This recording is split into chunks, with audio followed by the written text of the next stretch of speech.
Cases again by Dr. Rajiv Joshi. So today's topic is approach to soft tissue tumors, and it might be a little lengthy topic because this is the only lecture in soft tissue tumor series.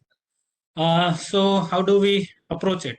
Now, soft tissue tumors are always being a diagnostic challenge for the reason because these are very rare tumors. I mean, some rare tumors you might see just once in a lifetime.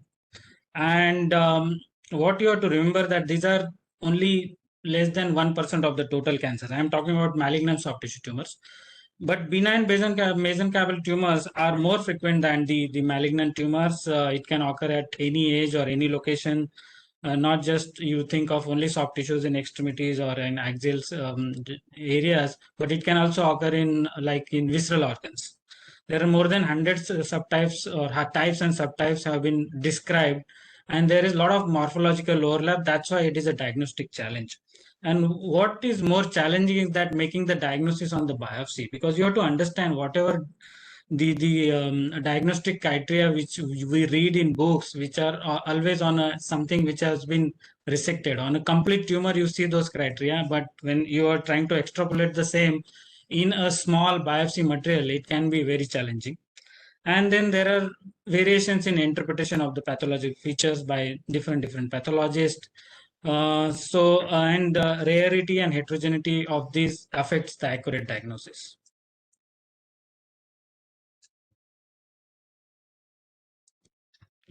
So there are categories of soft tissue tumors. What do I mean by categories? I mean, tumor can be categorized into benign tumors, malignant tumors, and there is something in between which are called as intermediate tumors. So benign tumors are something if you just take them out or you excise it, they hardly ever recur. And even if they recur in a fashion which is a non-destructive fashion. Then there are tumors which are intermediate between the benign and malignant tumors. So intermediate tumors which are of two types, locally aggressive and rarely metastasizing. So locally aggressive means they are locally infiltrative or they are causing destructive growth pattern. So you have to excise them with the normal tissue around. The prototype example is a desmoid fibromatosis. Intermediate category of rarely metastasizing are, apart from like having features of locally aggressive tumor, they can rarely metastasize, means they have less than 2% chance of metastasis. The examples are angiomatoid fibrous histiocytoma and dermatofibrosarcoma protuberans. And malignant tumors have risk for metastasis, which is anything between 2% to 15%, depending upon the grade of the tumor. So what is the clinical significance for this tumor categorization? If it is a benign tumor, you can just locally excise it. Just an excision biopsy without any surrounding normal tissue suffices. If it is intermediate category of locally aggressive, then you have to widely excise it. Rarely aggressive, rarely metastasizing it should be. So rarely metastasizing tumors should have wide local excision, and then they are followed up because they have risk of metastasis. And obviously, if the malignant tumor is resectable, they do wide local excision, or they can even attempt and radical resection wherever it is required. If it is an unresectable tumor, then they need to know what is grade and type of tumor, and that can decide the treatment. So what type of specimens we usually receive for soft tissue tumors? Usually we receive biopsies, which can be core needle biopsies or open biopsies, but most often nowadays we are getting core needle biopsies. On that, we have to give them grade and type of the tumor. As far as possible, you have to give a definitive diagnosis with the help of histology as well as immunohistochemistry. And if it is not possible to categorize any tumor, then you try to give them a clinically relevant category. Something like you say this is a benign spindle cell tumor, or you say it is a low-grade myxoid spindle cell tumor which cannot be categorized further, or it is something like a high-grade malignant epithelioid tumor. And then you get specimens like an excision, wide local excision or resection specimen. On this, you have to give not only the time but the grade of the tumor, mention about the status of the margins. You will have to stage the tumor, and you have to use the ancillary techniques to give the diagnosis if these are not already done on biopsy. In post-neoadjuvant settings, they would want to know from us what is the percentage of residual viable tumor. And usually you do not do any typing or IHC in this type of specimens. So, traditionally, histological classification of the soft tissue tumors is based on line of differentiation of the tumor. So this is how we type these histological subtypes, and you can see that there is all these are the 12 subtypes of the tumor. Undifferentiated small round cell tumor I'm not going to discuss because they're going to be, I think, slide seminar in the future during the pediatric pathology lectures. So I'll be only dealing with rest of the things. Now, if you see in what other 11 categories, you see tumor which are benign and malignant tumors. But only in these 6 categories, which is adipocytic tumors, fibroblastic and myofibroblastic tumors, fibrohistiocytic, vascular, smooth muscle, and tumors of uncertain differentiation, you have category which is an intermediate category of the tumor. So before we go ahead, the malignant soft tissue sarcomas can be graded, and this is the grading system which is used, which is called a French grading system. And there are 3 parameters which are taken into account, which is first is tumor differentiation, second is mitotic count, and third is tumor necrosis. And this table is available everywhere, so I'm not going to go into details. But what these parameters are giving is there a score from 1, 2, or 3 in each parameters, and you have to just add the numbers, and then you will get something which is grade 1 tumor or grade 2 or grade 3 tumors. And this the first parameter, which is a tumor differentiation, is actually how this tumor resembles, whether it is resembling to the something which is a normal, something like if it is adipocytic tumor, then how closely it resembles to the normal adipose tissue. So a score 1 can be given to tumors like well differentiated liposarcoma or well differentiated leiomyosarcoma. Score 3 is given where you are certain about the histogenesis of tumor like fibrosarcoma, leiomyosarcomas, which is conventional leiomyosarcoma, or myxoid liposarcomas. And score 3 is given to something which are like undifferentiated or dedifferentiated tumors, which are very high grade pleomorphic tumors like dedifferentiated liposarcoma, pleomorphic liposarcomas, high grade myxoid liposarcomas, and then there are other pleomorphic or high grade undifferentiated tumors. This grading system is less informative for the tumors like rhabdomyosarcomas, Ewing sarcomas, epithelioid sarcomas, or alveolar rhabdomyosarcomas, and clear cell sarcomas, because by definition these are high grade tumors. So you don't need to give the French grading on this. What is the value of this grading? This grading predicts the probability of distance metastasis and overall survival in the malignant soft tissue tumors, but it does not predict the chances of local recurrence. So if you see, for the localized soft tissue tumors, metastasis-free survival correlates with histological grade, which you can see from this graph that the graph for grade 1, grade 2, and grade 3 tumors are quite separating, whereas grade 2 to grade 1 tumor has a better chance of metastasis-free survival, and grade 3 tumors do poorly when comes to the metastasis-free survival.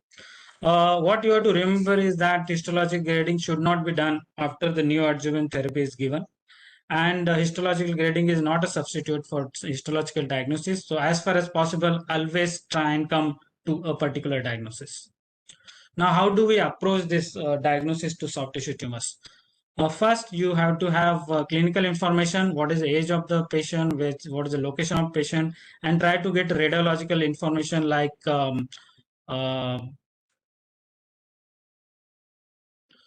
location, what is the size of the tumor, what is it doing, whether it is causing necrosis, whether it is causing invasion of the surrounding tissues. And you have to, as always for any other tumor, start with morphology, which is based on our simple H&E, and you try to arrive at the differentials by taking into consideration what is histological pattern seen, what are the cytomorphological features which are seen in this tumor, and then you arrive at a differential diagnosis. If the diagnosis is obvious, you give the diagnosis even without immunohistochemistry.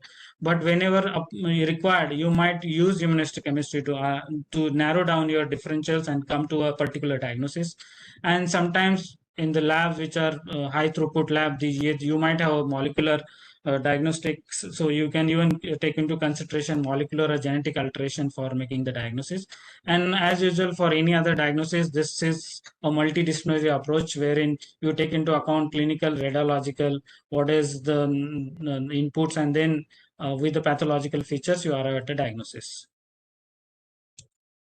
So before you proceed, you have to pause and think. There are some things you have to exclude before you make a diagnosis of any soft tissue tumor.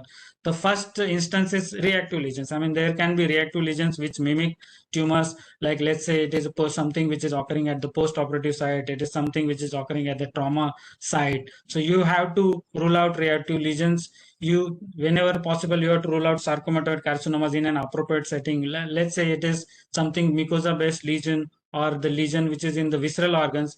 In such a situation, you have to first think of sarcomatoid carcinoma, rule out the sarcomatoid carcinoma, and then only make the diagnosis of sarcomas. Melanomas, especially in skin, you have to rule out melanomas. In some settings, you might want to rule out lymphoma. Like some lymphomas do have a sarcomatoid appearance. Like the most good example can be given is anaplastic large cell lymphoma. And of course, in pleural and peritoneal cavities, a sarcomatoid mesothelioma has to be ruled out before you make a diagnosis of a sarcoma.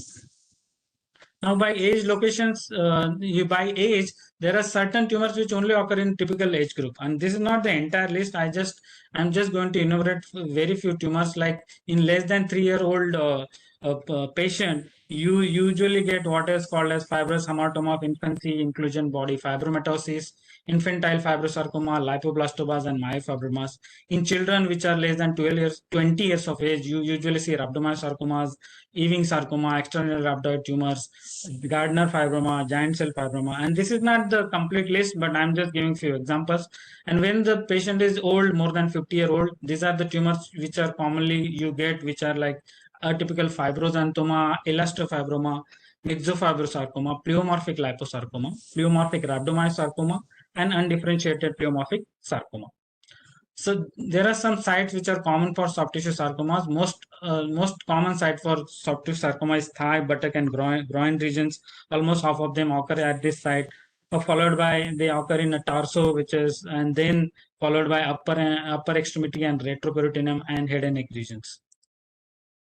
So if you see this pictorial graph, where you can see that if you take a head neck region, the most common tumor you will see that these are rhabdomyosarcoma followed by something now solitary fibrous tumor.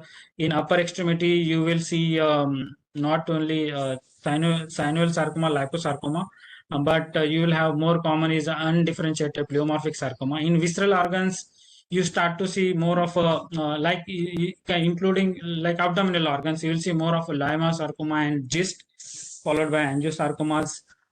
In retroperitoneum, the most common is liposarcomas and leiomyosarcomas. In lower extremities, you have more common, which is like liposarcoma, undifferentiated pleomorphic sarcoma, followed by synovial sarcoma.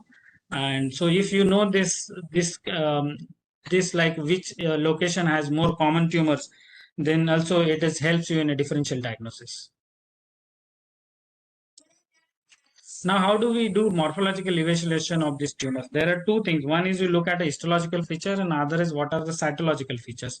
In histological features, try to see what is the stroma or a matrix in the tumor, whether it is a myxoid matrix or whether it is collagenous or fibrous matrix, or even it is an inflammatory matrix or there is an inflammation in the tumor. What is the cellularity, whether it is a very highly cellular tumor or a low cellular tumor? What is an arrangement of the tumor? The tumor arrangement can be described as whether it is in the diffuse sheets or whether it is in the fascicles, whether these fascicles are forming herringbone-like pattern, whether it is forming something like a storiform or whorl pattern or flexiform or reticular or microcystic pattern, and what kind of vasculature is there, whether it is the staghorn type vasculature, curvilinear vasculature, or ectatic or hyalinized vasculature. And then you go on to, once you see the histological features, and then you go on to cytological features, then see what kind of cells which are there, whether these cells are spindle cells, whether epithelioid cells, whether they are very large pleomorphic cells, or they are like round cells, and also see if this tumor has an adipocytic component. Now, these cytologic features can be purely one type, like only purely spindle cell tumor, or it can be in combination, like partly spindles, partly epithelioid, or partly spindle or partly pleomorphic types. And there are some special cell types like granule cell, the cells like granule cells, clear cell, hobnail, or rhabdoid cells. And these everything should trigger something in your mind. Like if you take the combination of these features, like if you say, let's say, a spindle cell tumor having a myxoid matrix with curvilinear vessels, and then something should trigger something to come at a differential diagnosis, and so you have to take all this into consideration. In addition to the histological features, we use immunohistochemistry to determine the line of differentiation in soft tissue sarcomas. The most common thing which we use for muscle differentiation, the markers are SMA, desmin, H-calcismin, calpunin. And if we are thinking of rhabdomyoblastic differentiation within muscle differentiation, then you do myogenin and myodin. For to show nerve sheath differentiation, you do S100 protein and SOX10. To show melanocytic differentiation, you can use HMB45, melan-A, or microphthalmia transcription factor. For endothelial differentiation, you use markers CD34, CD31, and ERG. CD31 and ERG are more specific than CD34.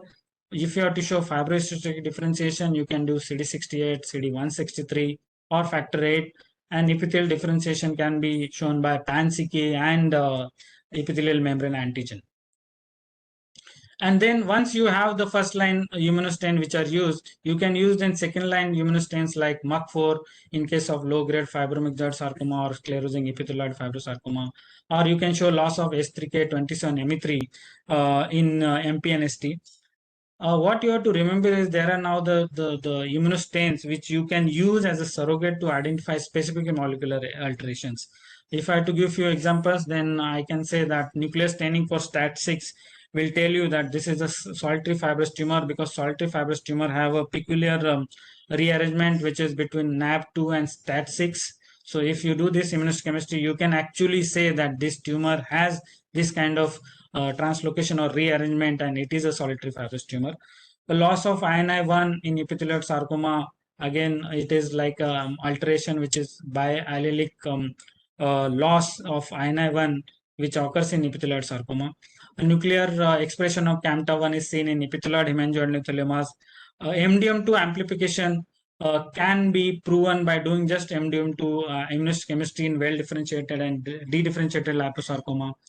SS18 and SSX in synovial sarcoma, which is a translocation, then TFE3 in alveolar soft core sarcoma, and DDIT3 in myxoid liposarcoma. I have included few of the examples in some of the cases. Now let us start with the cases. So this is a forearm nodule in a 2 centimeter forearm nodule of a 2 centimeter size in a young female. It is on the forearm, and the history was it has rapidly increased over last one and a half month. And what you see here is something which is very vaguely or fascicular lesion which has a fibrous stroma as well as very myxoid looking stroma. If you go on another area, you again start to see little vaguely fascicular arrangement, and then you have some myxoid background, and there is some torn out stroma due to this myxoid matrix. You can see here there is torn out stroma due to this myxoid matrix. So what this tumor has, this myxoid matrix forming this very microcyst like areas, and then something which is arrangement of the cells in vague fascicles, and maybe here some storiform pattern. And you see this extra vegetation of RBC also in this lesion. You see there are two type cells. One is very spindly cells having bipolar cytoplasm, which is an amphiphilic cytoplasm. If you can see these two cells, which cell has got a spindle nucleus with cytoplasm on both sides and having very amphiphilic cytoplasm. So these are fibroblasts. And then there are cells which are more stellate like, having a round nuclei, and they do not have bipolar cytoplasm, but it can be tripolar, or means it's like a star-shaped cytoplasm. They're not exactly star-shaped, but you have to imagine it. So these are like a myofibroblast. And tumor also has some collagenous areas. So once you see everything, and we know the history, it is in a young female in 2 centimeter size, very rapidly growing. There is only one diagnosis, which is a nodular fibroid fasciitis.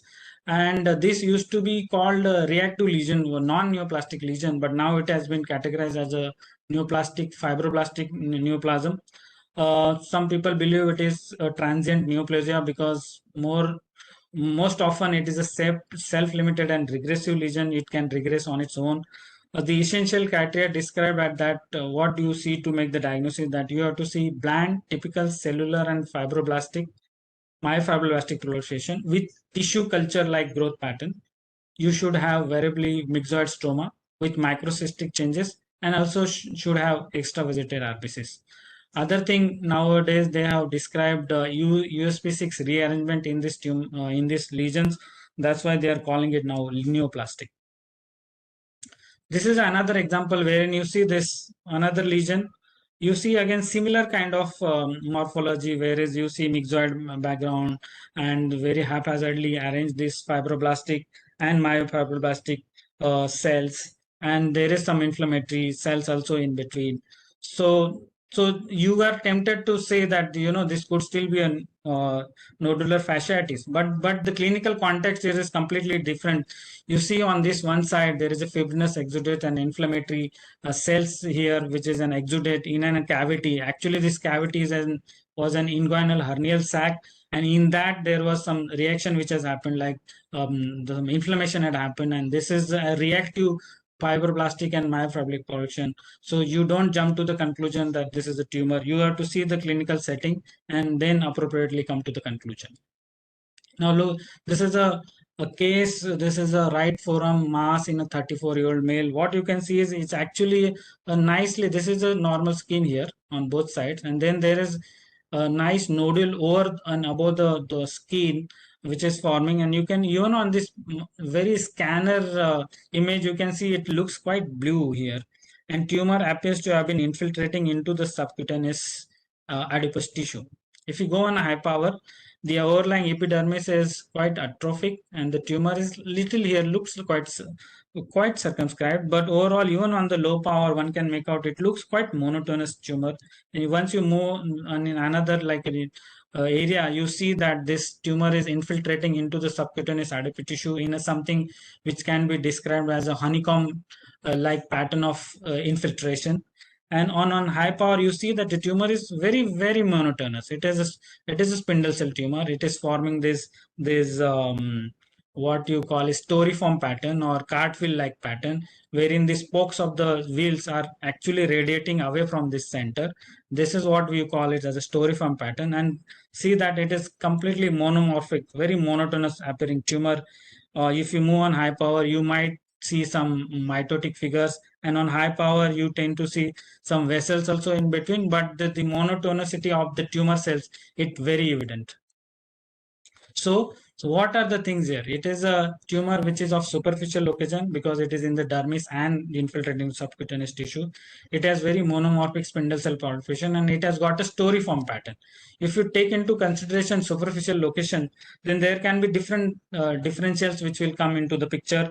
One is dermatofibrosarcoma protuberans. You have epithelioid sarcoma, angiomatoid fibrous histiocytoma, flexiform fibrocystic tumor, myxofibrosarcoma, angiosarcoma, Kaposi's sarcoma, atypical fibroxanthoma, and a new entity which is called CD34 positive fibroblastic tumor.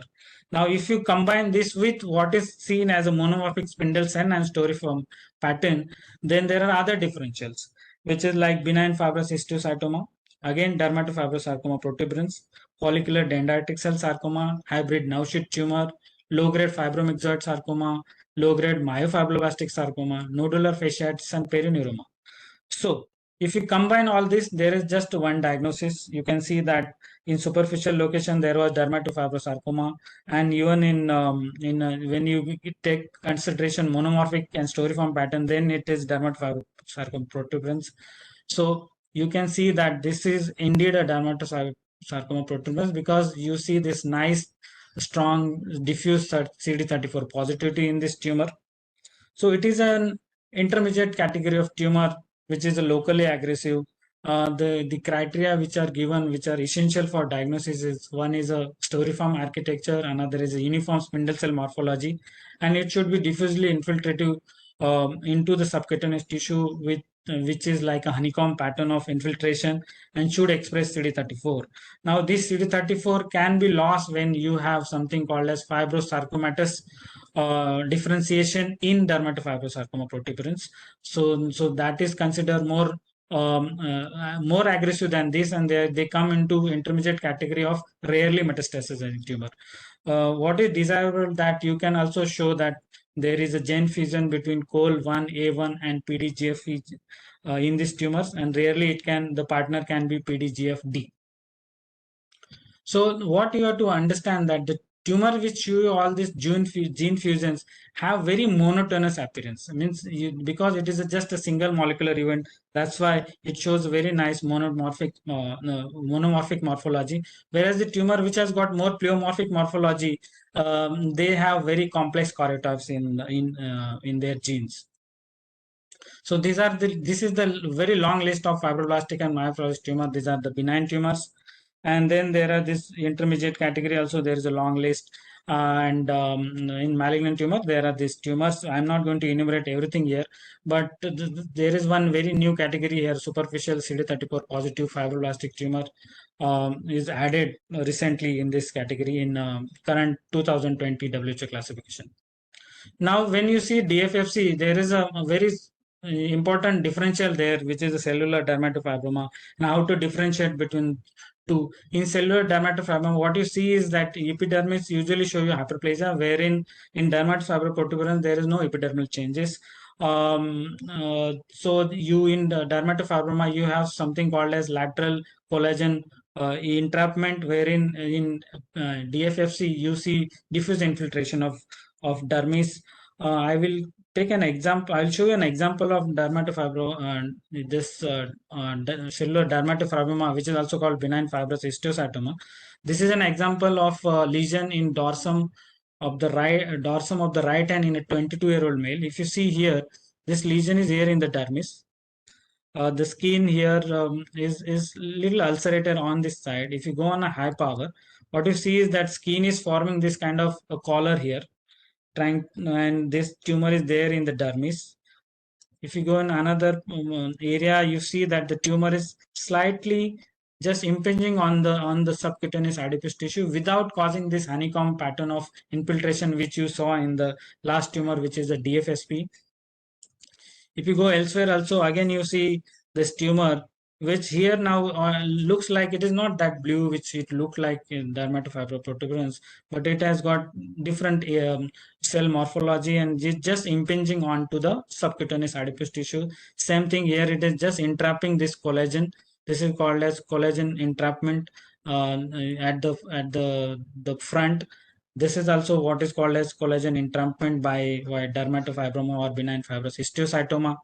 And sometimes you can see in the tumor cells, you have some storiform pattern, which is like this here it is, these are more fibroblastic cells. And sometimes you have more fibrohistiocytic cells, which are can have pigments like hemosiderin Ladin pigment. And if you do CD34 is never positive in this. You only see CD34 in the periphery of the lesion, where you have entrapment of the collagen, and the main bulk of the tumor is CD34 negative. That's how you differentiate between the dermatofibroma and dermatofibroma sarcoma protuberans. Some of the dermatofibroma can have this, as I mentioned, some fibrocytic cells which have more histiocytoid appearance and can have pigment within them.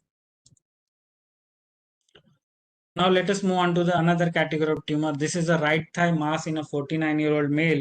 What you can see is there is a subcutaneous adipose tissue, and then there is a muscle, and within this muscle there is this tumor, which here at least on this power looks quite cellular and vaguely nodular also. If you move on to the low power field, you can make out that it has got this hypo and hypercellular areas alternately. If you move on to more high power, you see that there is these hypocellular areas and hypercellular areas, and now one can see that it looks like it is a spindle cell tumor.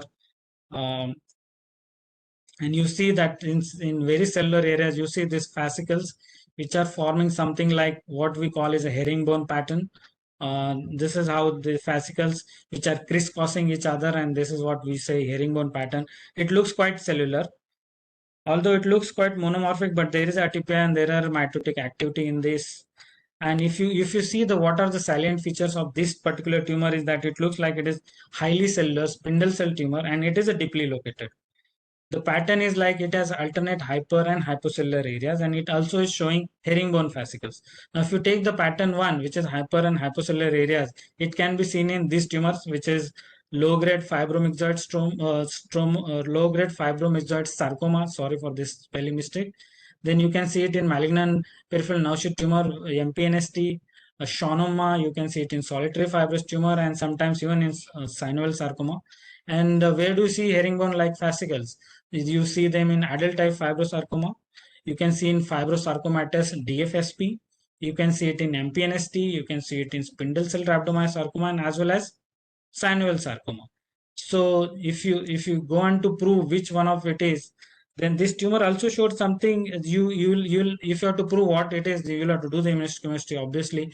But interestingly, this tumor also showed something very peculiar, that there were some pleomorphic cells which were aggregating around the vessels.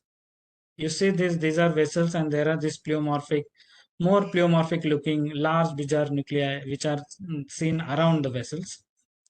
This is actually this particular feature is seen in only one tumor, which is a MPNST. But if you have to prove it by doing immunohistochemistry, this is an S100 protein which is patchily positive. You never get very diffuse positivity in a spindle type MPNST. So the CS100 positivity has to be there in nucleus to say it is a positive. So this tumor is showing nuclear positivity of S100. So what other immunostains were positive was, it was CD34 focally and SMA was weakly positive, and it was negative for CK, EMA, STAT6, CD31 to rule out other differentials.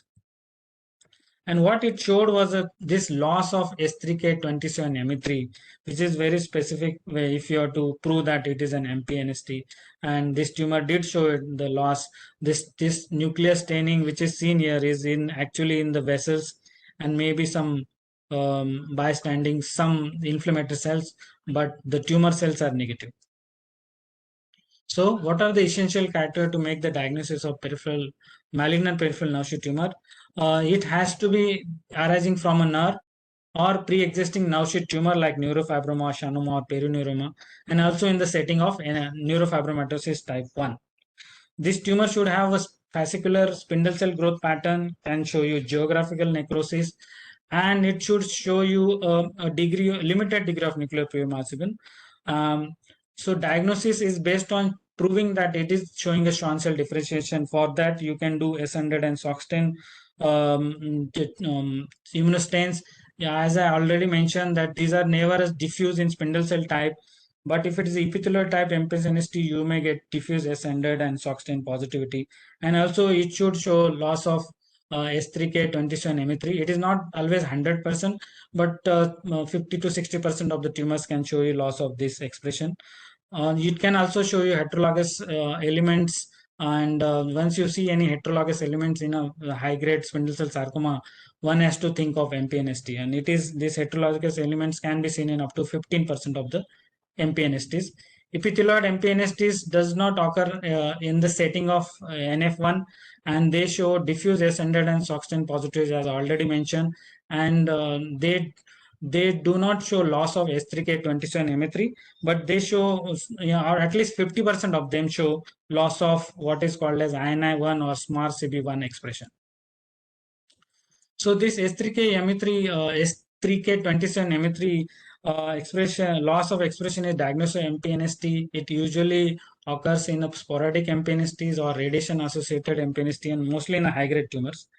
But it is also shown to be lost in melanoma, dedifferentiated chondrosarcomas, unclassified radiation-associated sarcomas, and radiation-associated angiosarcomas. If you have to see that if is there any marker which can differentiate a benign tumor from a malignant tumor, there is no such marker, except that this marker can be used to distinguish between neurofibroma, if it is an atypical neurofibroma having atypical features, from an MPNST, especially in setting of neurofibromatosis type 1. You can use this marker. If this marker is lost, then you can make the diagnosis of MPNST. So it is only lost in a malignant tumor. What is peculiar about is this immunostain is that in a female patient, it can highlight an inactivated S chromosome in the cells. It looks like a paranuclear dot, and that way you can make out that this could be a female tissue. This tumor can show you this kind of geographic necrosis. Some tumors can show you this very rhabdoid morphology or rhabdomyoblastic differentiation, and then it will show you desmin and myogenin expression. These tumors are called malignant triton tumor. The other differentiation which are seen in MPNSTs are can be angiosarcomatous uh, differentiation or osteochondromatous, glandular, neuroendocrine differentiation, and mostly it is associated. This differentiation happens in NF type 1. Uh, when you have this kind of differentiation, their prognosis is very poor. So this Ravi, is an MP. Yes, ma'am.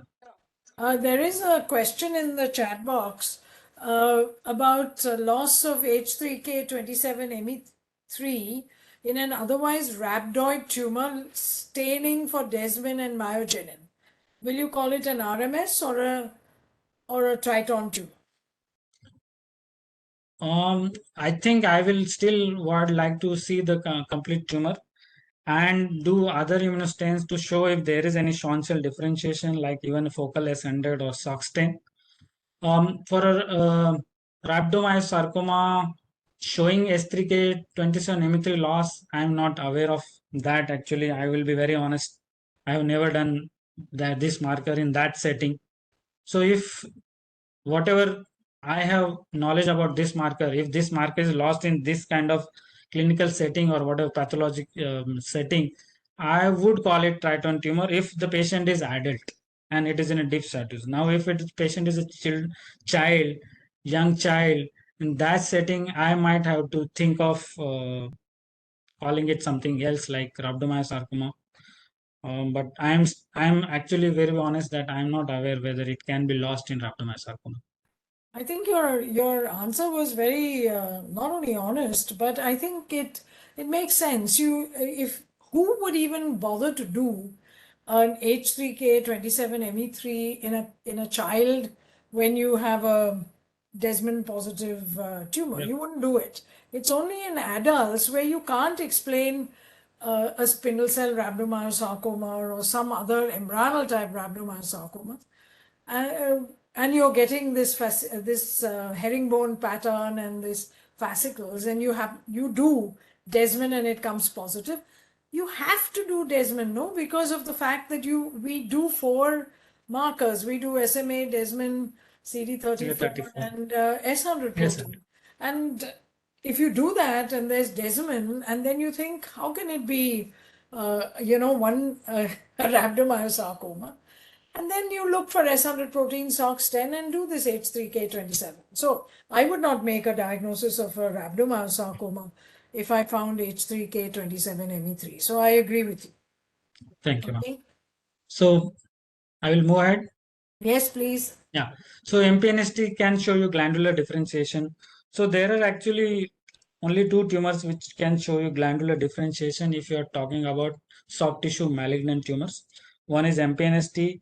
In this, there is another picture of this wherein you see this nice glands amidst this spindle cell tumor, and it showed you this loss of S3K27M3, and it was MPNST showing glandular differentiation. And this is another tumor. You see that there are these glands between these atypical looking short spindle cells.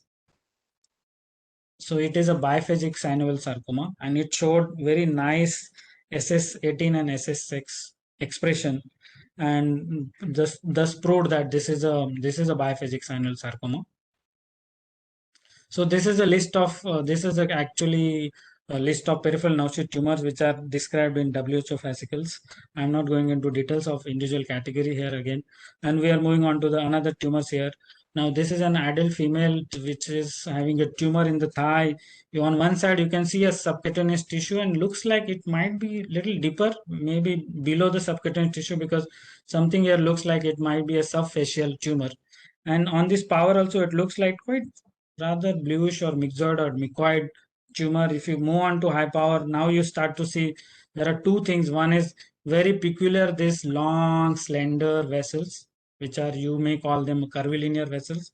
And then in between, you start to see this very hypocellular tumor having a myxoid matrix here. And even on the low power, you start to see that there are few very atypical looking cells. You may call them a pleomorphic cells amidst this more less pleomorphic cells. And on high power, now you see this very slender vasculature, which is like a arcuate or curvilinear vasculature. And then you start to see these pleomorphic cells popping in between, mostly around these vessels amidst this myxoid matrix of more less pleomorphic cells. And then you also see something one more high power, a cell which has got a lot of cytoplasm and bubbly cytoplasm, something like a vacuoles are there. And these vacuoles have an intensity, like a bluish intensity, which is also seen something like which is a matrix, which is a mycoid matrix. And these kind of cells are actually called pseudolapiblast. I'm going to explain you what is pseudolapiblast and lapiblast in my further slides. And then you see on more high power, you see some atypia, definite atypia within these tumor cells, and one more pseudolapiblast can be seen. And then you might have some cells which are having very smudge chromatin, very bizarre nuclei having smudge chromatin, like something you say in a degenerative change. And if you do CD34, you see that there is some weak staining within the tumor cells, and also it shows that nice, these curvilinear or slender vessels, which are long vessels. And this tumor had CD34 positivity and was negative for ascended protein, SOX10, SMA, and desmin. So it is a low grade myxofibrosarcoma. What you have to see here, it actually pleomorphism in the tumor cells, curvilinear vessels which are concentrating around the vessels, and pseudolipoblasts. If all these features are there, you can make the diagnosis of low-grade myxofibrosarcoma. Now, this is another example, which is a high-grade example of a myxofibrosarcoma, wherein you start to see again myxoid background, where you see this pleomorphic, very atypical looking cell. Here, it is more cellular. Again, you see very pleomorphic cells. Here you start to show some vague fascicles or diffuse sheets of these cells, but myxoid matrix is there. And in another areas, you tend to see again these vessels, very peculiar looking vessels are there. So this is again fulfilling the criteria for myxofibrosarcoma. Like there are these typical vessels are there, then myxoid matrix is there, pleomorphic cells are there, which are concentrating around the vessels, and it does show you CD34 positive, and this is a high grade myxofibrosarcoma.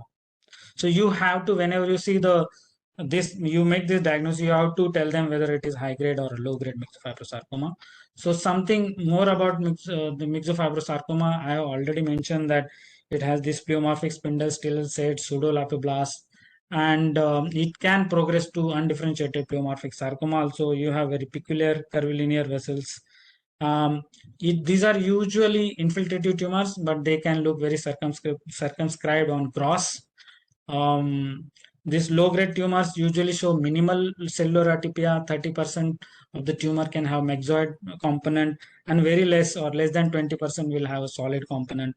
And high-grade tumors, as the example showed, that they are more cellular, have more mitotic activity, and can have more bizarre multinucleate cells and necrosis.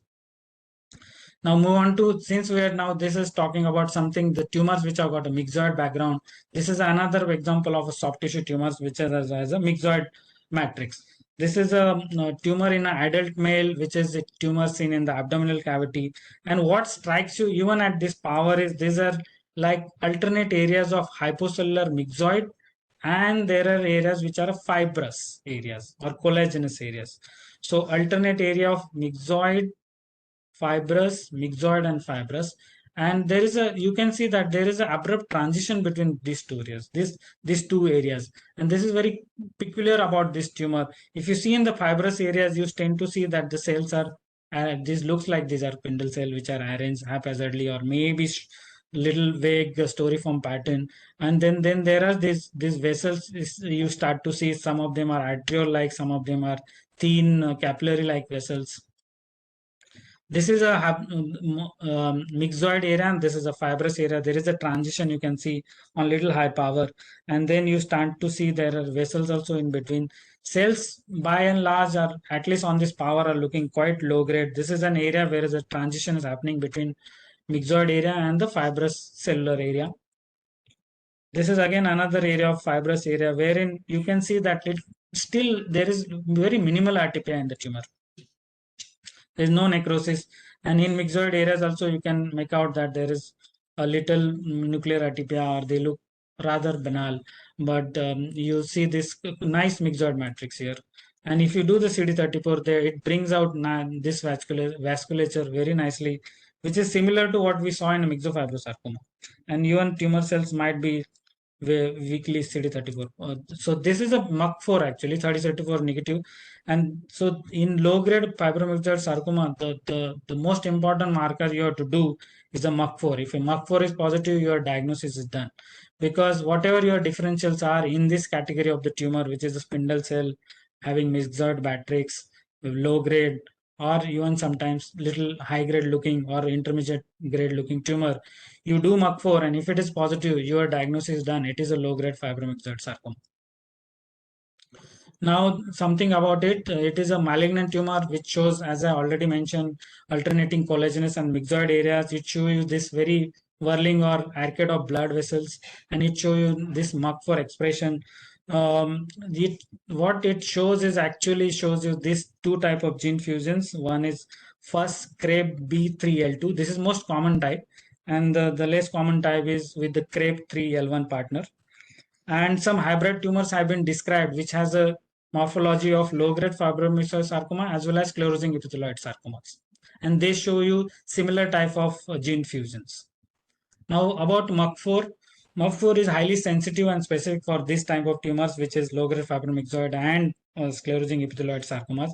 These tumors can be focally EMA positive, and these are typically negative for keratin, desmin, SMA, and CD34. What I have to tell you something interesting on MUC4 is that although it has been described in these tumors, some people have found that it can be positive in actually alveolar rhabdomyosarcomas, means the rhabdomyosarcomas which have got the gene fusion. So this is something, sometimes if you're in trouble, you might want to use it. I have never used it, but this is what I read recently. This is an example of sclerosing epithelioid fibrosarcoma, wherein you see this tumor is in thigh in a 27-year-old male, and it has a vague lobulated appearance on the low power. Even on the low power, one can make out that it looks quite monomorphic, and now one tends to see that these very monomorphic looking cells in very fibrous or sclerose background. This and you go on high power and you see that quite this monomorphic looking cells having very little cytoplasm, which are separated by this very sclerose or fibrotic bands. And again, this tumor is also MUC4 positive. So this is a sclerosing epithelioid fibrosarcoma. Now another myxoid tumor, if you have to, we'll go on to the next case. This is a 26-year-old male swelling on the plantar aspect of foot between the fascia and the fat. And what on this low power you can make out that this is very multinodular or a lobular kind of tumor having this very myxoid appearance within these lobules. If you move on to the high power, this tumor looks like this is in the subcutaneous fat. That much is clear. Although it looks quite circumscribed, it has some infiltration into the fat, and you see this very multilobulated appearance with a myxoid change. And if you move on high power, you start to see that there are in between, there are these cells which are containing hemosiderin-like pigment, and then there are some vessels within this very myxoid background, and the tumor cells are more haphazardly arranged. Again, you see some vessels and then this tumor cells which are in a myxoid background, kindly well placed, and then you see this histocytes containing hemosiderin pigment. Some areas show you a little bit of this kind of large cells, pleomorphic looking cells, and then means there are more cellular areas also are there. So this tumor has more less cellular, high cellular areas. The high cellular areas are showing you this very pleomorphic looking cells. If you go on high power, if you see this pleomorphic cell, it has little smudge chromatin, you may say, or this may be an intranuclear inclusion. And so there is an RTP in the tumor cells, that is for sure. And then there is this again histocytes containing the pigment. You see this one of the large cells also has got these pigments. So the not only the background histocyte, but the tumor cells also is showing some kind of pigment, and this very large nuclei. It almost look like a binucleated cell. And there is another cell, you can see that it has very prominent eosinophilic nucleus. It's almost look like something like a RS cell or Reed-Sternberg like cell or a Hodgkin like cells. So what is it? It is actually a myxo-inflammatory fibroblastic sarcoma. These usually are locally aggressive neoplasm. They are not categorized as a malignant tumor. They exclusively they occur at extremities, but not exclusively. What you see is like you are seeing pleomorphic and myxohyline appearance of this tumor. There are these virocyte or RS-like cells which are having micronuclei and smudged chromatin, and there is definitely a variable inflammatory infiltrate. They can be confused or they are thought to be related to tumors which are called hemosidrotic fibrolacmatous tumor and FAT, which is a pleomorphic hyalinizing angiotic tumor. This is another tumor, which is again myxoid tumor. This is a 38-year-old male.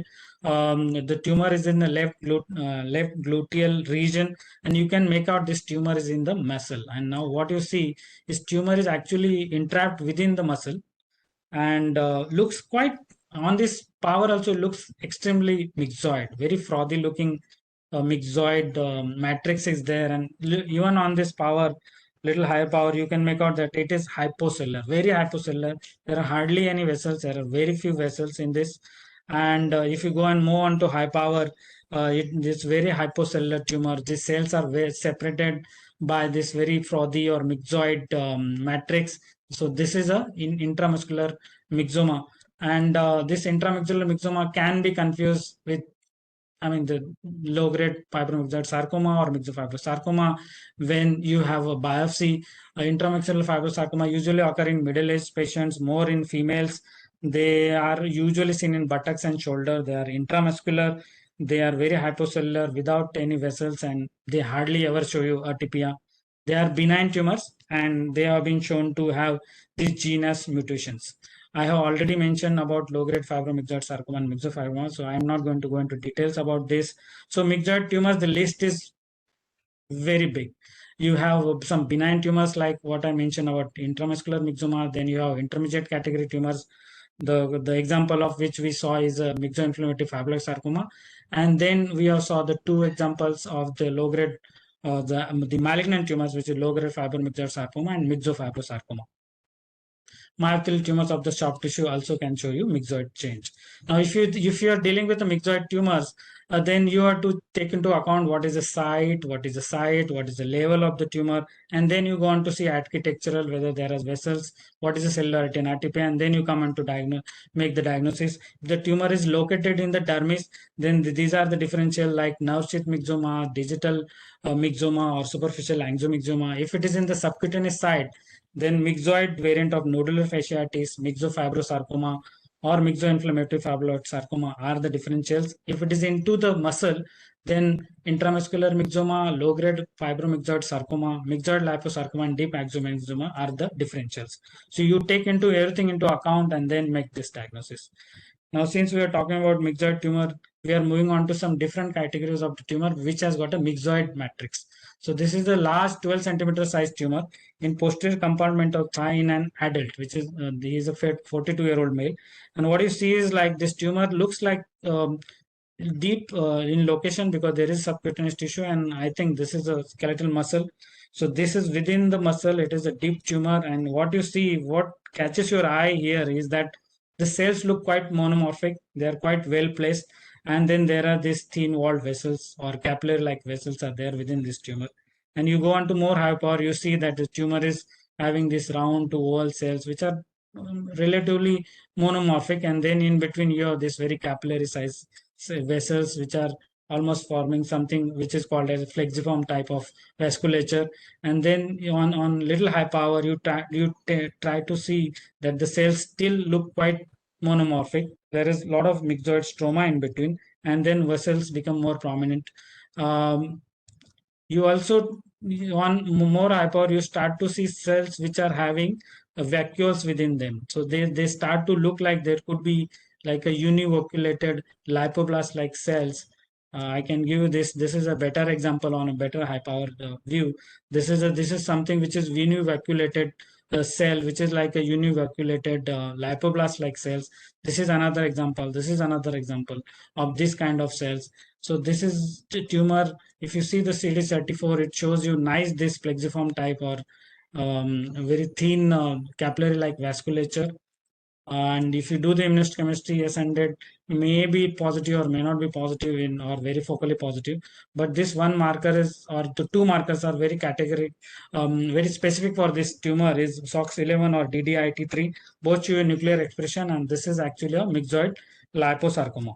So how do we make the diagnosis of this myxoid liposarcoma? That you see a myxoid matrix having this arborizing vasculature, you have signet line ring-like lipoblast, you have these round cells without fat vacuoles which are there in plenty, and you sometimes it forms you very myxoid microcyst which you call a pulmonary edema like pattern, and these are very common in thigh, and you should not make this diagnosis if the tumor is within the abdomen or it is a superficial located like in subcutaneous adipose tissue.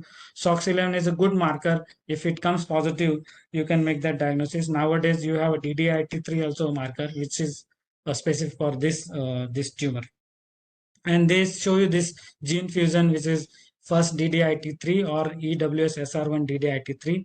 The first one, first ID, the first this translocation is very common and it is seen in 90% of the tumors.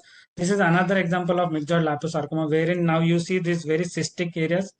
This is like a pulmonary edema like cyst or whatever you want to call it, but this is also very characteristic of this tumor. And you see that in another part of tumor you saw this, that these are the only, you see that very small round cell like this component of this tumor. The vessels are not that prominent, or if you go on high power then you start to see so these vessels, and this round cell component was more than 5% of the tumor, and then you make the diagnosis of high grade myxoid liposarcoma. So you move on to the another kind of adipocytic tumor. So what we are dealing here is we are talking about adipocytic tumor now. This is a large tumor in an adult, in a thigh. You can see that this tumor looks like within a muscle. And even in this very scanner power, you can see that there are exaggerated fibrous septae within this very adipocytic tumor. You go on to high power and this, you see these exaggerated thick fibrous septae which are dividing this adipocytes, and adipocytes are also of a different size. They don't look, they are of a similar size, very very different size of say, adipocytes. You then on high power you start to see that there are cells in between this septae which looks quite atypical. Even the nuclei of the some adipocyte look rather atypical. Some univacuolated lipoblast like cells you start to see, this lipoblast like cells with some very irregular or hyperchromatic nuclei you start to see. Within the tumor there are some mast cells also, but these are very hyperchromatic irregular nuclei of the stromal cells are seen. And if you do MDM2, the MDM2 comes positive, and so you make a diagnosis of what is called as atypical lipomatous tumor because it is in the thigh. Now similar tumor if you see in a retroperitoneal site in an adult, you see that again it looks like an adipocytic tumor. Here one area it shows quite myxoid chains, so this tumor can show you myxoid chain. Again lipocytes of a different sizes, which and in between you see very at this power also one can make out very atypical stromal cells. You go on high power and you start to see more atypical stromal cells and the lipocytes of different size. Again if you do the marker MDM2, it is positive in this tumor. So when do you say something is atypical lipomatous tumor and when do you say something is a well differentiated liposarcoma? So atypical lipomatous tumor usually made the diagnosis only if it is in the extremities, like in a deep thigh, because here you can take out this tumor completely with negative margins, and in such situation it seldom recurs and they do not de-differentiate. So that's why you put them into intermediate category. But the similar tumor, when it occurs in retroperitoneum, you cannot take them out completely, and there is high chance that it will become a de-differentiation. That's why you put them into malignant category of well differentiated liposarcomas. So are lipoblast necessary to make diagnosis of liposarcoma? So before that, I will show you what are the lipoblast. In lipoblast, you see that there are vacuoles of vacuoles. It can be univacuolated or multivacuolated, which are actually punching this nuclei. They are causing, these are carving the nuclei, and you see that the it looks like this is the cell has this intensity of a normal adipocyte. And again here you see that these are multivacuolated lipoblast. There is no, this very vacuolated, very whitish looking cytoplasm. And you see this pleomorphic liposarcoma case wherein now you see the very nice punched out nuclei by these multiple vacuoles. These are what you call them are a true lipoblast. And then there is something called as pseudolipoblast. In pseudolipoblast, what happens is that there is a myxoid matrix in the background, and the cytoplasm of these cells show you similar myxoid change, and there is no punching out of those nuclei, and that's how you identify them as a pseudolipoblast. Pseudolipoblast, you see them in myxofibrosarcoma. Just now I have given an example. You also see them sometimes as myxoinflammatory fibroblastic sarcomas. So lipoblasts are not necessary to make diagnosis of lipoblastoma. They can be seen in low-grade tumors as well as dedifferentiated liposarcomas and pleomorphic liposarcomas. They are actually necessary to make diagnosis in pleomorphic liposarcoma. Elsewhere, you don't need to see them. They can also be seen in benign tumors like pleomorphic lipoma, chondroid lipoma, or lipoblastomas. So essential criteria to make the diagnosis of low-grade or atypical lipomatous tumor or well-differentiated liposarcoma is that you have to have various sizes of adipocytes with ATP in the stromal cells or adipocytes. Lipoblasts are not necessary, and you may want to show the nuclear expression of MDM2 or CDK4, or you can do a gene amplification. MDM2 immunostain is sensitive, but it's not very specific. And sometimes in fat necrosis, in histiocytes, you will get MDM2 expression. So MDM2 by fish comes in a few settings, like in well-differentiated liposarcoma, dedifferentiated liposarcoma, and then also the types of osteosarcomas in the bow. But if you do by IHC, apart from these tumors, it also gets expressed in pleomorphic rhabdomyosarcomas, subset of MPNS seeds, and subset of myxofibrosarcoma. I have also seen it is in inflammatory myofibroblast tumor. So just by doing MDM2, you cannot say that this is actually a liposarcoma. You might have to take into consideration the overall morphology and the other immunohistochemical features of this tumor. So this is what are called a Locken cells, which are seen in adipose tissue sometimes. These are the cells where the nuclei show you these vacuoles, and these are not lipoblasts. Sometimes they can be confused for lipoblast. That's why I'm showing you these are not the lipoblast. This is actually in-phase cutting of the lipocyte or adipocyte. That's why the vacuoles looks like it is within the nucleus. This is another adipocytic tumor in a retroperitoneum, wherein you can see this nodule of adipocytes even on the scanner side, and then there it looks like it just juxtaposed to or abruptly transition into a very cellular tumor. There is a transition between the adipocytic tumor and very cellular, which looks like a very pleomorphic tumor. In this cellular area, you start to see these high-grade pleomorphic cells and some spindle cells and pleomorphic cells. And if you do the MDM2 is positive in those cells. So this is a dedifferentiated liposarcoma high grade. There is abrupt transition between the two. Usually you see, or sometimes you see a mosaic pattern wherein you see lobules of adipocytes which are surrounded by these dedifferentiated tumors. This is a well differentiated this is a recurrent tumor which is arising in a setting of a well differentiated liposarcoma in again as an abdominal mass. Here you can see that you don't see any lipoblasts, or they hardly see any lipocytes or adipocytes, and then you see very myxoid looking hypocellular tumor. You go on to hypower, it is a hypocellular spindle cell tumor, myxoid. So this is a dedifferentiated liposarcoma of a low grade variety. Most often it is a high grade dedifferentiation, but rarely you can get a low grade dedifferentiation even liposarcomas.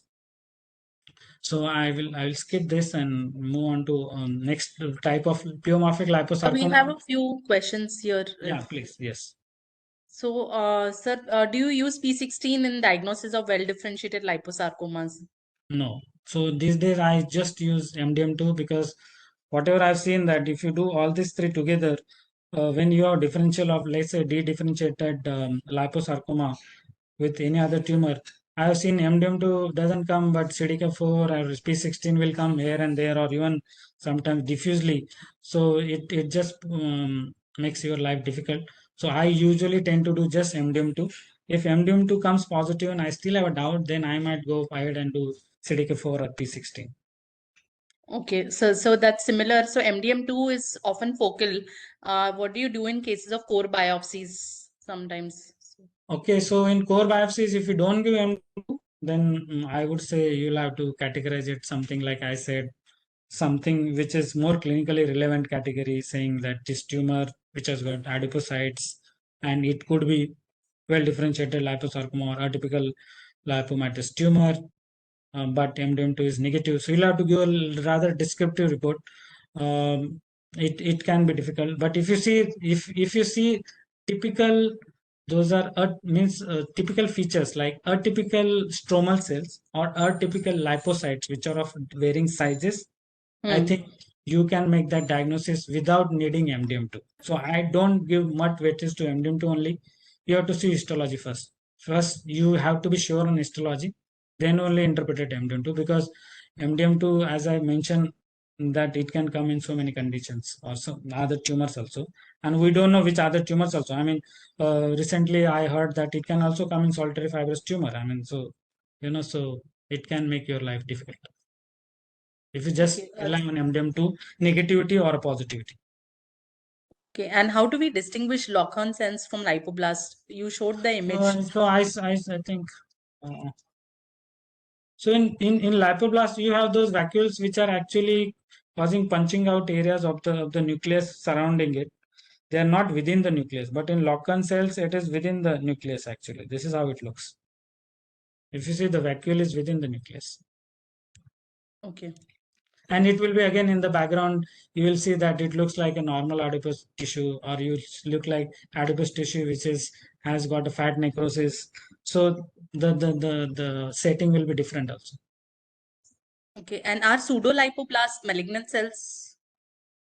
So pseudolipoblasts, yes, I mean in some settings, of course, myxofibrosarcoma, those lipoblasts which were pseudolipoblasts are actually a malignant component of the tumor. Okay. And in which condition lipoblasts are not necessary for liposarcomas?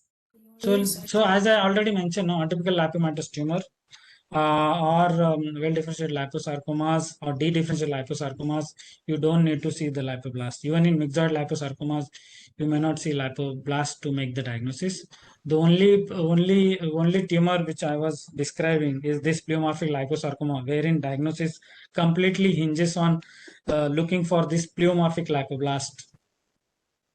Okay. So Yes, only in this setting you need to see the lipoblast. In rest of the settings, you don't need to see the lipoblast. Means if even if in the absence of lipoblast, you can make that diagnosis.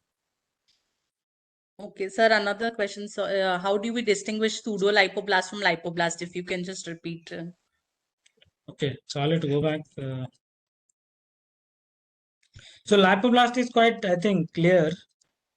But the pseudolipoblast, if you see, let's see this area in high power, you see there is a background of a myxoid matrix here, which looks quite bluish. So now you see this atypical cell. There is this vacuoles within this cell, and this matrix is similar to what's seen in actually in the stroma. So it is not like completely empty vacuoles. These are containing this bluish mucin or whatever myxoid matrix is there, and these vacuoles are not actually causing punctured out areas on this nucleus. Wherein in lipoblast, if you see this is from a pleomorphic liposarcoma, you see these nice, very you know rigid vacuoles are there, very rigid vacuoles, and they are completely empty. They don't have this myxoid matrix inside. That's how you differentiate lipoblast from pseudolipoblast. But I would say you don't give too much importance to this, because sometimes in a tumor you will have a true lipoblast, in an adipocytic tumor you will have true lipoblast as well as pseudolipoblast. So you need to know what are pseudolipoblast and where do you get it and what are the true lipoblast. But you can, in one tumor you may have like pseudolipoblast as well as true lipoblast. Okay. And so, how do we differentiate atypical spindle cell lipomatous tumors from atypical lipomatous tumor or well-differentiated liposarcoma?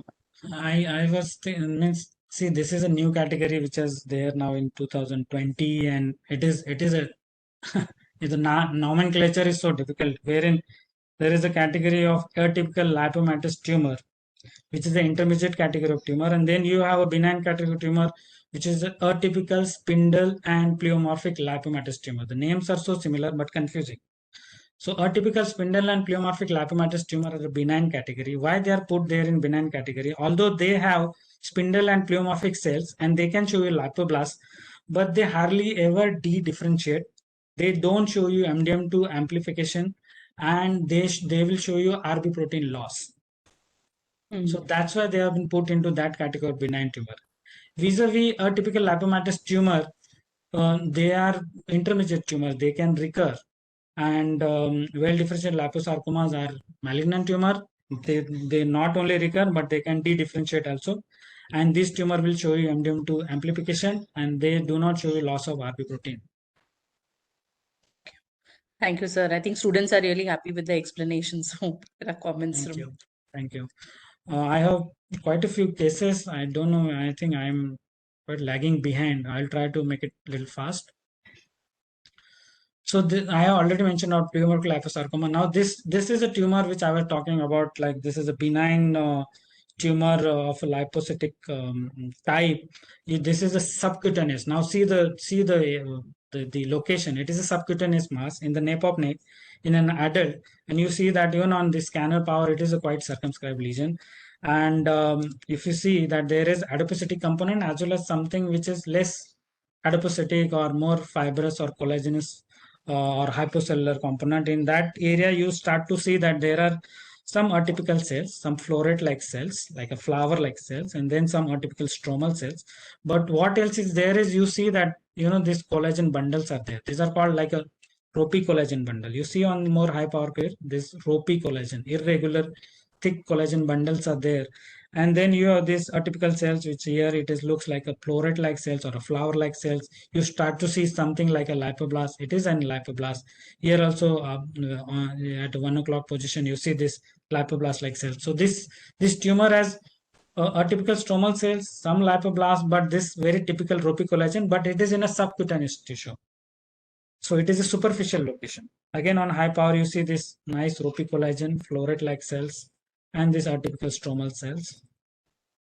This tumor will peculiarly show you CD34 positivity and loss of RB protein.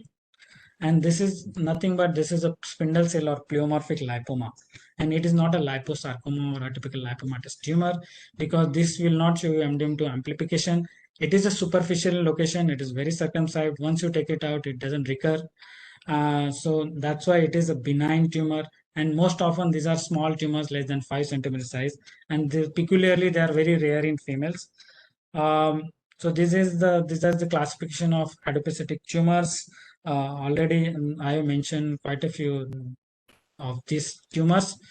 So I mentioned that spindle cell or pleomorphic lipoma show you loss of RB protein. There are two other tumors which are quite related to this tumor for the fact that they have adipocytic component and there is spindle cell component as well, and they show you loss of RB protein. These tumors are myofibroblastoma and cellular angiofibroma. Cellular angiofibroma usually occur in a genital or inguinal regions. So that's how you can start to think about this tumor. These are usually circumscribed tumor, and myofibroblastomas you can have mammary type and extramammary type, and then again they will have fascicles of very bland spindle cells, and then you have adipocytes, very bland or benign looking adipocytes inside. So you have to remember that there are not just these tumors, but there are other tumors which can show you adipocytic component. I have already mentioned about myofibroblastoma, cellular angiofibroma. There is a variety of fat-forming solitary fibrous tumor, angiomyofibroblastomas, elastofibromas also show you fat. Myolipomas also show you fat or adipocytic component. Fibrous hematoma of infancy, hemocytotic fibrolatus tumor, and lipoblastoma. So you need to know that if you see adipocytic component in a tumor, you will have to think of all these differentials in an appropriate setting. Now we are moving on to something a different kind of tumors. This is an inguinal region mass in a young adult. What on a low power you see that it looks like little superficial tumor within a subcutaneous adipose tissue, and even on the scanner you start to see that it looks like a lobulated tumor which is separated by this fibrous septae. You move on to high power and again you see these lobules of tumors which are separated by this fibrous septae. Looks quite cellular, or at places less cellular. And if you move on high power, this is a very typical morphology you see in this. These are like epithelioid cells. Why you say epithelioid? Because they look like an epithelial cell. These are epithelioid cells having very round vesicular nuclei with prominent nuclei, and these nucleus are pushed in one side. And if even on this power, you start to see that they have good amount of cytoplasm, which is like eosinophilic, very hyaline kind of inclusions are there in this tumor. On more high power, you see this morphology very clear cut. You see this tumor cell having very eosinophilic inclusion within the cytoplasm. The nucleus, which is vesicular, having prominent nuclei, is pushed to one side, and this is what we call is a rhabdoid morphology. So this is not just epithelioid, but it is epithelioid with rhabdoid morphology. Once you see this, there are differentials which come in mind when you see something which is a malignant soft tissue tumor having an epithelioid morphology. The list is very long. Epithelioid MPNST, epithelioid sarcoma, myepithelial tumors, malignant rhabdoid tumor, alveolar subtoid papilloma, alveolar rhabdomyosarcoma, although they have epithelioid morphology, but little different. So that way you can make out that picomas, which are malignant, can have epithelioid morphology. Sclerosing epithelioid fibrosarcoma, we just saw the histology. It does have an epithelioid morphology. And then in abdomen, you have epithelioid cyst. You can have epithelioid angiosarcoma, epithelioid hemangioendotheliomas, and also there is an entity which is epithelioid IMFT. The list is long, so you will have to on a particular you see a histological features, and then you use the immunohistochemistry. So in this tumor, this is a subcutaneous in a young adult in an inguinal region, which is a lobulated, having epithelioid morphology and more rhabdoid morphology. Now you do markers, you see that it is a CD34 positive. Not only that, it is also CK positive. And it peculiarly also shows something which is unusual to marker, which is CA125 positivity, and it shows INI1 loss. So this is a tumor. This is an epithelioid sarcoma. It is an proximal type epithelioid sarcoma, wherein there are two types of epithelioid sarcomas. This one was a proximal type. It arises in proximal and truncal regions, and it consists of nest and sheets of large epithelioid cells having rhabdoid morphology. The classic types usually you see on a distal extremities, and usually in acral site, and it has again nodular fashion. But what is the peculiar thing you have to remember? There are certain words which trigger your thought. Herein, the word is very peculiar, is a pseudo granulomatous. So on a low power, you will see that it looks like there are granulomas which are centrally necrotic. And then on high power, you got to tend to see that these are not like epithelioid histiocytes, but these are different cells, and then you start to make this diagnosis of epithelioid sarcoma of the classic type. And these both show you loss of INI1, also called as SMARCB1 nuclear expression. So there are other tumors which show you INI1 loss. So those come into picture, or differentials. The first category is myopithelial carcinomas. If you have a rhabdoid looking extraskeletal myxoid chondrosarcoma, epithelioid MPNST, almost 50% of them can show you INI1 loss. Poorly differentiated chordoma in an appropriate setting in a children show you INI1 loss, and you can make that diagnosis. And of course, malignant rhabdoid tumor in very young children, extrarenal side show you INI1 loss. The peculiarity of INI1 is seen as a heterogeneous expression in synovial sarcoma. That you have to remember. Subset of epithelioid sarcoma and malignant rhabdoid tumor extrarenal type can show you loss. They can retain INI1, but will show you loss of another factor, which is called a BRG1, which is SMARCA4.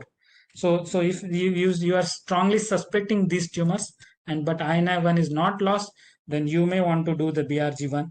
And if it is lost, you can make the diagnosis with confidence.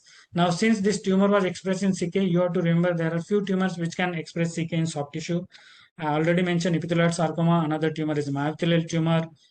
We have seen the case of biphasic synovial sarcoma wherein CK was positive. Angiosarcomas can show you CK positive, and rarely leiomyosarcomas can also show you positive for CK. Now let us look at this different tumor. This is a left eye tumor in a 53-year-old male. It's a very cellular tumor on the scanner. I mean, there is no doubt about it. It's a deep located tumor and very cellular. You go on to high power, you start to see this small areas of necrosis. Even in high power, it looks very cellular, some vague fascicular pattern. some spindle cells, and in between there are definite large bizarre pleomorphic cells. You go on more high power and these large bizarre cells look more prominent. And then in between there are these very atypical spindle cells also. You go on high power and there is a lot of mitotic activity. So it is definitely a very high grade tumor which has got pleomorphic and spindle cells. So in such situations, the differentials are actually dedifferentiated liposarcoma because it is deep in thigh. It can be differential liposarcoma. Pleomorphic leiomyosarcoma, pleomorphic rhabdomyosarcoma. It is an adult, so pleomorphic rhabdomyosarcoma usually occur in adults.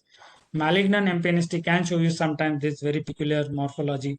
Extraskeletal osteosarcoma can come into picture if there is a lot of osteoid in this tumor. If you see the osteoid in the tumor, but this tumor doesn't have, but still that's a differential. And obviously undifferentiated pleomorphic sarcoma is the diagnosis if you rule out all these possibilities.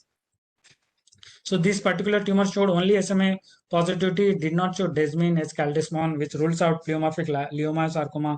It did not show S100 protein, even a focal. Then it rules out if you're thinking of pleomorphic variant of MPNST, which is extremely rare, but you nonetheless will rule that out.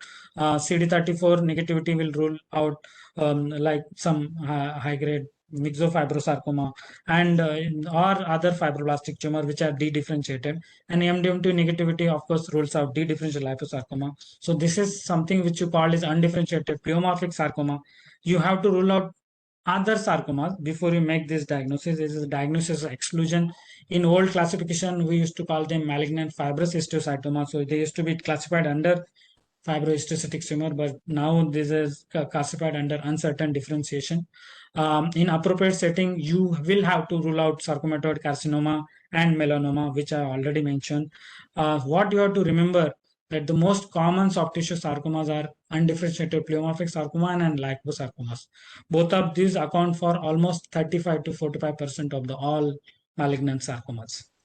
Now, this is another tumor in the right thigh in a 61-year-old male. You can see that tumor is in a dermis because there is epidermis here. This is the only section, and you see that it looks quite cellular on the scanner, and high power, it is definitely pleomorphic. Just like what you saw, here is pleomorphism is too much. There are atypical mitosis, so it is high-grade malignant tumor. This tumor just showed a CD10 positivity. Rest of the markers were negative. CK, EMA, HMW, CK ruled out sarcomatoid carcinoma. If someone was thinking that it is some sarcomatoid carcinoma in the skin, that ruled out. Other markers like P63, P40 again ruled out sarcomatoid carcinoma or myophthalmial tumors. Desmin SMA rules out pleomorphic leiomyosarcoma. S100 HM45 melanoma rules out malignant melanoma at this time. NDM2 rules out dedifferentiated liposarcoma. Rarely, very rarely it occurs in such a superficial locations. So I don't think about it. It is just too rare. But still, I have done that, and MDM2 was negative. And of course, you do LCA 30 to rule out sometimes, peculiarly very sarcomatoid looking ALCLs. So this was also something called like an undifferentiated pleomorphic sarcoma. However, what you have to remember is that if the tumor like this, whatever it looks like, so high grade, but if it is only within the dermis, not infiltrating into subcutaneous tissue, it is then you call them atypical fibroxanthomas. Usually these are small lesions. You see them in sun exposed areas like head and neck. So if such kind of tumor starts to infiltrate into subcutaneous tissue, start to show you vascular invasion or perineural invasion or necrosis, then you call them pleomorphic dermal sarcomas.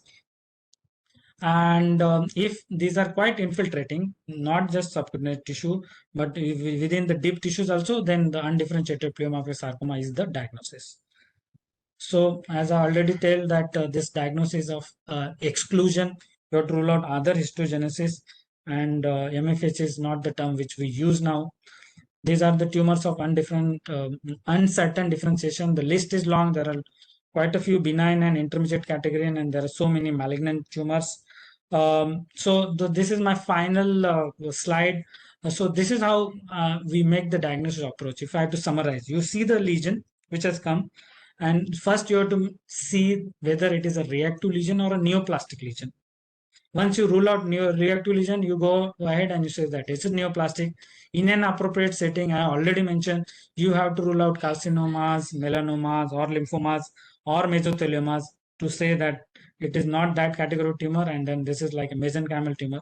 After you made that sure, then you take into consideration age, location, histological and cytological features, and whenever possible, immunohistochemistry and rare settings might be molecular studies you take into account, and then categorize them into benign category, intermediate category, and malignant category. Intermediate category is again two types, rarely aggressive and rarely metastasizing. In malignant category, you have grade 1, grade 2, and grade 3. Grade 1 for clinical purpose are considered low grade tumor, low grade malignant tumors, and grade 2 and grade 3 together for clinical purpose are considered high grade malignant tumor and accordingly treated. So with this, I will stop here, and I will be more than happy to take questions if there are any. Thank you very much. Thank you, Praveen. That was really very exhaustive, but at the same time, very informative talk on soft tissue tumors. I think you just have to look at the chat box, which tells you that people have appreciated it and that you answered all the questions very, very well. People have understood it because they have said so, that it has all been made very, very clear to them. I'm glad, madam, because this is we are targeting postgraduates, and I thought if True. I had to make something which they will also take some point. Even if people take one point each from one case, I agree. then I also agree. it is So quite I think helpful. that it has really. You just have to look at the chat box to see how people have appreciated the talk. Are there any questions that? Yes, ma'am. Yeah, Sir, please. ma'am, most of the questions have been answered during the talk itself. A couple of them. What is your experience with CDK4 IHC? Do you I think use? I have already answered Yeah. that. Yeah. I don't do only CDK4. If I have to do it, I will do first MDM2, and with that MDM2, I might add CDK4 in an appropriate setting. As alone CDK4 for soft tissue tumors, I don't ever use it. Yeah, I'll just add to that MDM2 was not a very commonly available antibody in the diagnostic armamentarium in this country. It might have been there in a few centers, but it was not generally available. So at that time, people would use a combination of CDK4 and P16. Yeah. But now that MDM2 is quite regularly available, I think that one has to take CDK4 and P16 very cautiously to make a diagnosis of any kind of liposarcoma, especially the dedifferentiated liposarcomas. There was a question, I think, which Babita Sodhi had asked. Yeah, Is MPNST. there any Yeah, she precursor? said, Is there any? epithelioid MPNSTs, are there any precursor lesions for this? Is it a different entity from classical MPNST? Because most of them arise de novo. So Yeah. it's a very interesting question. So I will try to answer that. So most of the MPNSTs, even spindle cell type and epithelioid types, these are sporadic. They do not arise on the background of neurofibromatosis. So they are mostly sporadic. There is no germline penetration for that. Epithelioid MPNSTs, they don't show this loss of S3K27Me3, but they peculiarly show 50% of them show INI1 loss. And they show what they show is very strong S100, diffuse strong S100 positivity and SOX10 positivity, wherein you have to rule out then whether it is an melanoma. So that's a peculiar type of tumor, but it is a rare tumor. And most of, I think they are always occur in the background. They are like a sporadic tumors. I don't think they occur in the background of neurofibromatosis. I will just add one thing. When you get an epithelioid MPNST, you usually get it in the setting of a nerve, and that too a very large nerve. If I got something that looked like an epithelioid MPNST outside of a large nerve, then I would be a little cautious about calling it an MPNST, albeit that it's S100 protein positive and SOX10 positive, particularly if it had not lost INI1. Because there are other things, how would you tell it from a melanoma or any other kind of tumor? So the old Melanoma, teaching, mythelial carcinomas, all those will be yes, differentiated. the old teaching is still there. The old teaching tells you that to make a diagnosis of an MPNST, there are some criteria that you should use. Setting of neurofibromatosis, yes, but a very important criterion is that it is attached To to now. or it is infiltrating a nerve. And these epithelioid MPNSTs were diagnosed because they were within nerves or attached to nerves. Otherwise, I mean, how would anybody in the old days have even made the diagnosis of an epithelioid MPNST? Today we have immunohistochemistry. Okay, but the question is very interesting. Is it a different kind of? Is there a different pathway that leads to this kind of thing? Molecular pathway. I am not aware of it. I I am don't not know aware of this. if Yeah. anybody is aware of it, but it is not something to be surprised at because of the fact that melanomas have the same kind of immunoprofile, and they look like epithelioid MPNSTs if you are don't have cartilage or some other kind of mixed De-differentiation. de-differentiation. Okay, so So that I will add is to this also, madam. Now there is, this category of what used to be called melanotic schwannoma. Now yes.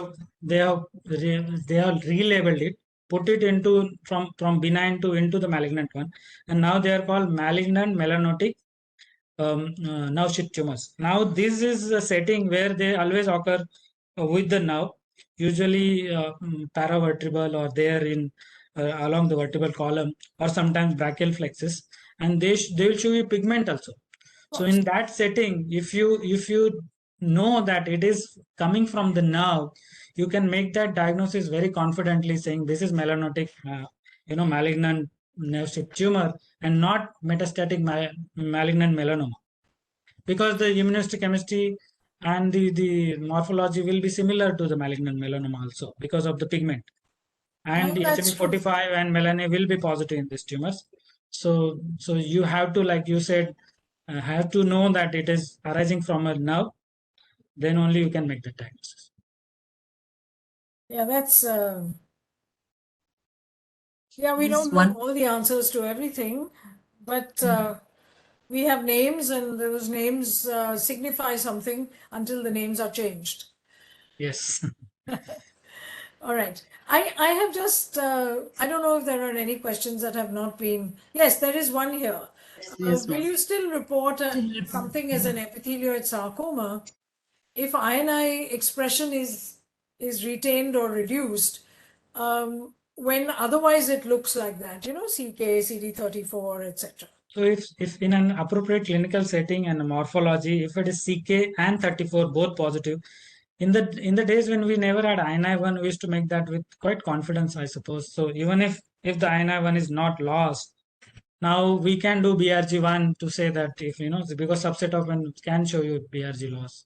Now if the both are retained, and but still the tumor looks like epithelioid sarcoma which has got CK plus CD34, then I will still make that diagnosis. The peculiar thing that I showed you in one of the cases here, that it was CA125 also positive.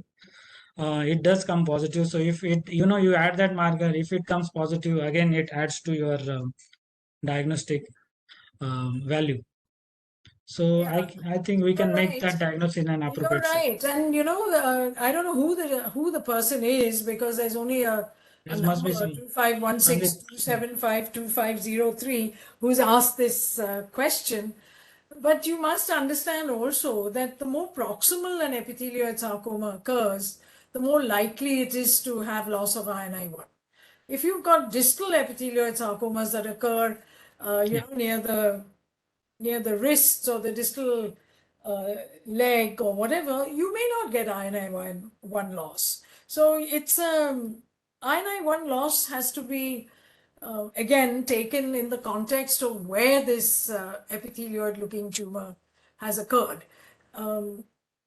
You may get no SOX10 and S100 protein expression, but if it is lost INI1 and it is attached to a nerve, it is still an epithelioid MPNST. So we have to sort of take this all this immunohistochemistry in the context of the histology, the morphology. I mean, sorry, and the context of where these tumors are actually located. So it's a very complex thing, but it's important from the point of view of diagnosis. Okay, I was going to ask Praveen a question. See, you have tumors which have very little collagen. They are growing in fascicles, and they may or may not show you some amount of glandular differentiation, and they show you TLE1. Okay, and how do you make the distinction between that and between a synovial sarcoma and there's no S100 and there is no SOX10? How would you go about approaching this kind of problem? It may be monophasic, or it may show you some small amount of biphasic. So if something is a biphasic, I think I will take that TLE1 positivity and make that synovial sarcoma diagnosis, because biphasic tumors are not that many. Now, if it is a monophasic, then you start to have a problem. Because why I'm saying is that if you're only solely going to base your diagnosis on TLE1, the marker when it came earlier, everybody thought that it is very specific and very sensitive marker for synovial sarcoma. But over the years, we have now seen that it comes positive in so many tumors. But the positivity which I have seen in whatever synovial sarcomas I have seen, it comes strong and diffuse. So something like this, if shows you strong and diffuse TLE1, I will take it as like it is like going to be synovial sarcoma, but I always put some other markers. Like I always do BCL2, MIC2, calpunin, CD56. So I have seen that all these five markers with TL1 and EMA, of course, very focal and here and there, all rest of them come quite nice and diffuse in the synovial sarcoma. That is what my experience is. So if I see the amalgamation of all these markers with focal EMA here and there, and you can now put in INI1, and if you see heterogeneous expression of INI1, if you have SSX18, SSX, that is something again adds to your value, but not all synovial sarcoma is going to show you this SSX18 and SSX18 positivity. So I will still rely on diffuse strong TLE1 with that morphology and the other markers which I already mentioned, MIC2, BCL2, calpunin, CD56, and heterogeneous INI1, and I can still make that diagnosis with confidence. I think that's what I have to say.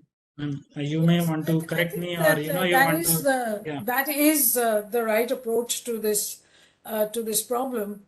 The issue is simply this: that today we have I won't call it specific, but we have quite effective therapy for a synovial sarcoma. So that is in the days when I was growing up, it didn't matter what you called it, because there was no specific regimen that was being used. And I think that more and more, just like with the non-Hodgkin's lymphomas, it is becoming important for some tumors to be diagnosed with a certain degree of certainty. Yeah. And synovial sarcoma is one of them, because there is an Adriamycin-based regimen which really does very well with synovial sarcoma, doesn't do very much with most other soft tissue tumors. So I think when we are diagnosing soft tissue, it's not really a postgraduate's problem, really. But those of us who do this on a regular basis, nowadays, apart from the round cell tumors and of course the lymphomas, soft tissue tumors are, have got so many of these molecular markers now, some of them which can be targeted, that's number one.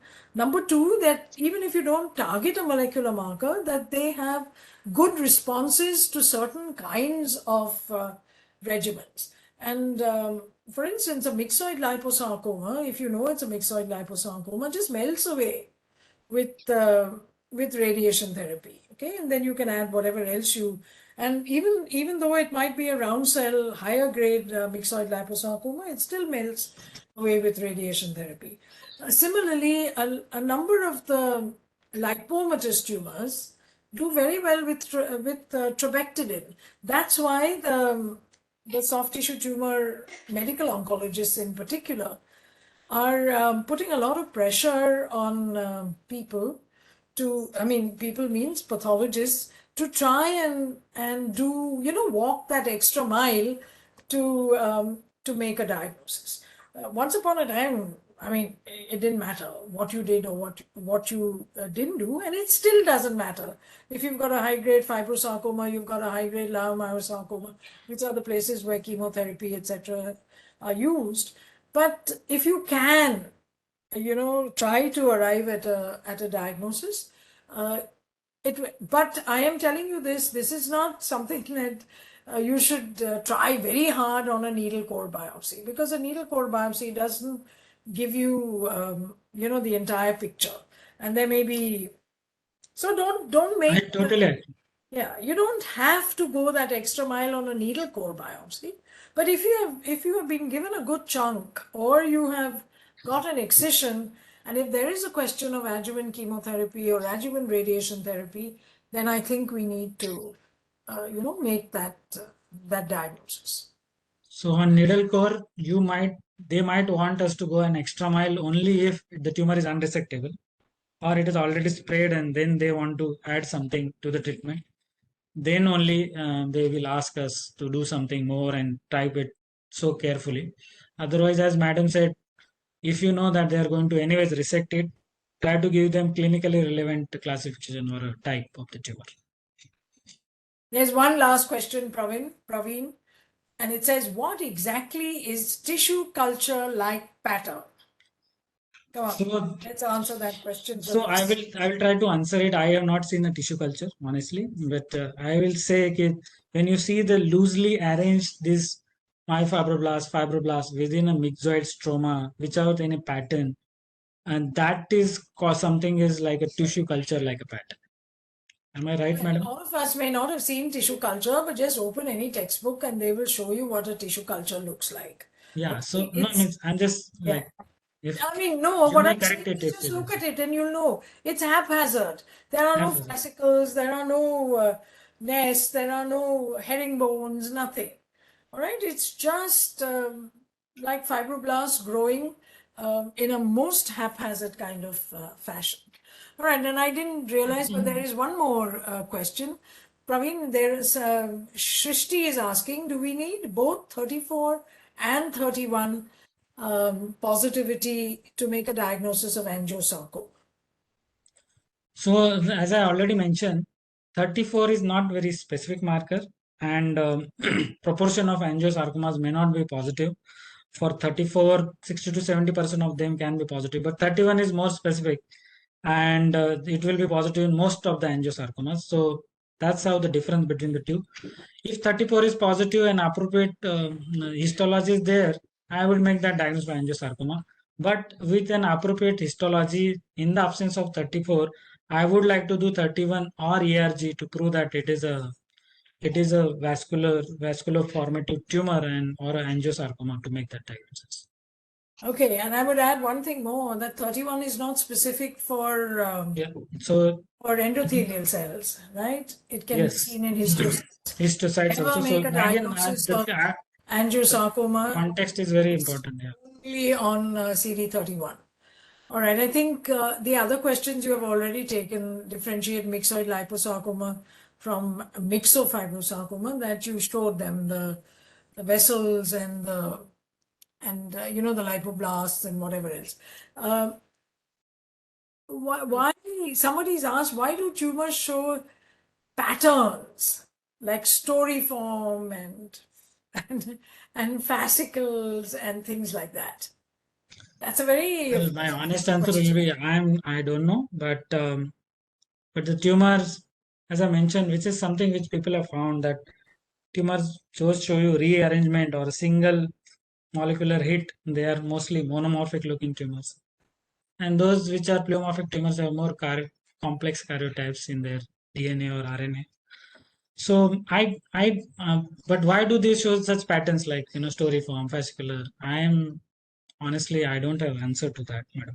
You want to answer that? No, I honestly don't know, because there are many things that show patterns which we have learned to associate with certain tumors. Okay, it's obviously got a lot to do with how cells talk to one another and how cells talk to the stroma.